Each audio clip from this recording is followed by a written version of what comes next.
Now remember that you're being judged from the time you get into the ring to the time you leave. So as soon as you get into that ring, that is where you are being judged. Boots can be wiped off before you get into the ring. Jackets pressed. Keep it on. You don't have to warm up with your jacket on. You can have it hanging on a hanger just before you get into the ring.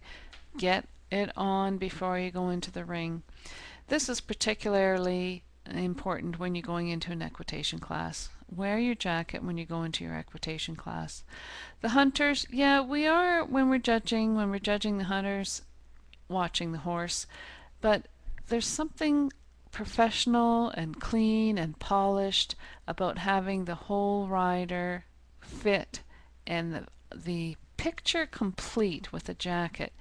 If you're riding without a jacket because it's hot out, yeah, I can understand that you want to ride without a jacket in the show ring, but if you can stand it for the 2 minutes or a minute or 40 seconds or whatever it is that you're in the ring, it gives a better picture of the horse if you have your jacket on. So boots, tall leather boots, make sure that they're tall enough. It kind of looks very unprofessional if you have boots that are 2 or 3 inches shorter than where they should be. Doesn't give you a nice long leg. And if they have the Spanish cut at the top, which means there's just kind of rounded up to your knee, that gives a very nice lovely long leg position for you. Good quality half chaps, they're also acceptable. Leather grain, particularly at the local and certainly unrated shows and the more local recognized shows, leather half chaps are acceptable. But once you get going and get showing a little bit more, invest in a good pair of boots that you can wear at the horse show so that your leg does look lovely and long. Breeches, light colored breeches. I think one of the biggest faux pas I've seen this summer was somebody wearing white breeches in the hunter class that I happened to be judging, and it just kind of looked out of place. Beige breeches used to be a big rage. I'm not quite sure if they're coming back, but lately they've been that kind of greeny olive color, which is very nice color, kind of hides the dirt as well. And make sure that they're clean and in good repair as well. And comfortable, you know, it's important that you're comfortable.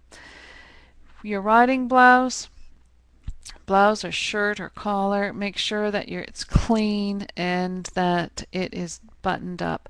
I think one of the trends that I really dislike seeing the last few shows that I've seen is in the jumper division, where they're wearing golf shirts or polo shirts, and then for the equitation class they put a riding jacket over top of their polo shirt, and they have an open neck shirt underneath their riding jacket, and it just kind of rubs me the wrong way. If you're going to wear a jacket, put the effort, get a decent blouse underneath with a collar and a pin, or have it monogrammed with your initials, or if you're borrowing someone else's initials.